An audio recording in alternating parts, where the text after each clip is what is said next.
ಚಿತ್ರದುರ್ಗದ ರೇಣುಕಾಸ್ವಾಮಿ ಹತ್ಯೆ ಪ್ರಕರಣಕ್ಕೆ ಸಂಬಂಧಪಟ್ಟಂತೆ ಇಡೀ ಪ್ರಕರಣದ ಏಟು ಆಗಿರುವಂತಹ ದರ್ಶನ್ಗೆ ರಿಲೀಫ್ ಸಿಕ್ಕಿಲ್ವಾ ಈ ಪ್ರಶ್ನೆಗೆ ಈಗ ಉತ್ತರ ಸಿಗ್ತಾ ಇದೆ ನೋಡಿ. ದರ್ಶನ್ಗೆ ಸದ್ಯಕ್ಕಿಲ್ಲ ರಿಲೀಫ್. ದರ್ಶನ್ ಜಾಮೀನು ಅರ್ಜಿಯನ್ನ ಸೆಪ್ಟೆಂಬರ್ 27ಕ್ಕೆ ಮುಂದೂಡಿಕೆ ಮಾಡಲಾಗಿದೆ. ಆಕ್ಷೇಪಣೆ ಸಲ್ಲಿಸೋದಕ್ಕೆ ಕಾಲಾವಕಾಶವನ್ನ ಎಸ್ಪಿಪಿ ಅವರು ಕೇಳಿದ್ರು. ಸೊ ಆ ಕಾಲಾವಕಾಶವನ್ನ ಕೇಳಿದ್ದ ವಿಚಾರವನ್ನ ಮಾನ್ಯ ಮಾಡಿದೆ ಕೋರ್ಟ್, ಪುರಸ್ಕರಿಸಿದೆ. ಹೀಗಾಗಿ ಇಡೀ ಪ್ರಕರಣದ ಅರ್ಜಿ ವಿಚಾರಣೆ 27ಕ್ಕೆ ಮುಂದೂಡಿಕೆ ಆಗ್ತಾ ಇದೆ.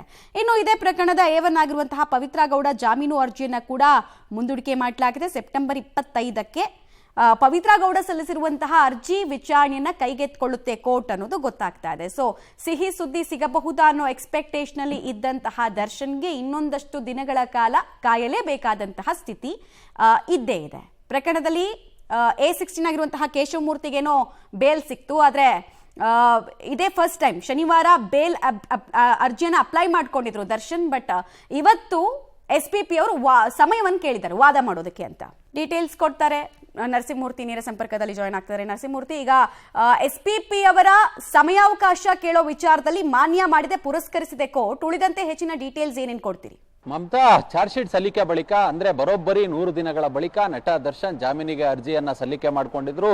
CCH 57ರ ನ್ಯಾಯಾಲಯದಲ್ಲಿ ಜಾಮೀನಿಗೆ ಅರ್ಜಿಯನ್ನ ಸಲ್ಲಿಸಿದಂತಹ ಸಂದರ್ಭದಲ್ಲಿ ಇವತ್ತು ಮಾನ್ಯ ನ್ಯಾಯಾಧೀಶರು ವಿಚಾರಣೆಗೆ ದಿನಾಂಕವನ್ನ ನಿಗದಿ ಮಾಡಿದ್ರು. ಇವತ್ತು SPP ಅವರು ಪ್ರಸನ್ನ ಕುಮಾರ್ ಅವರು ಆಕ್ಷೇಪಣೆಯನ್ನ ಸಲ್ಲಿಸೋದಕ್ಕೆ ಕಾಲಾವಕಾಶವನ್ನ ಕೇಳಿದ್ದಾರೆ.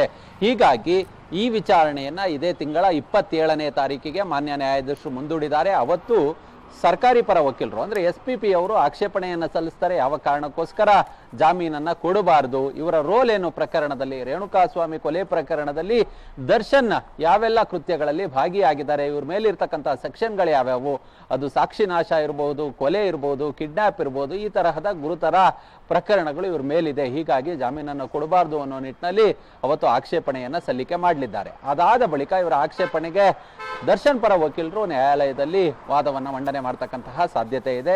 ಅದರ ಜೊತೆಗೆ ಇನ್ನು ಪವಿತ್ರ ಗೌಡ ಅವರ ಜಾಮೀನಿನ ಅರ್ಜಿ ಏನಿದೆ ಅದು ಕೂಡ ಇದೇ ತಿಂಗಳ 25ನೇ ತಾರೀಕಿಗೆ ಮುಂದೂಡಿಕೆಯಾಗಿದೆ. 25ನೇ ತಾರೀಕು ಪವಿತ್ರ ಗೌಡ ಅವರ ಜಾಮೀನಿನ ಅರ್ಜಿಯ ವಿಚಾರಣೆ, ಅವತ್ತು ವಾದ ಪ್ರತಿವಾದ ನಡೆಯಲಿದೆ. ಹಾಗೆ ದರ್ಶನ್ ರವರ ಅರ್ಜಿಯ ವಿಚಾರಣೆ, ಜಾಮೀನಿನ ವಿಚಾರಣೆ ಇದೇ ತಿಂಗಳ 27ನೇ ತಾರೀಕು ನಡೆಯಲಿದೆ. ಓಕೆ ನರಸಿಂಹಮೂರ್ತಿ, ಹಾಗೆ ಸಂಪರ್ಕದಲ್ಲಿ ವಾಪಸ್ ಬರ್ತೀನಿ.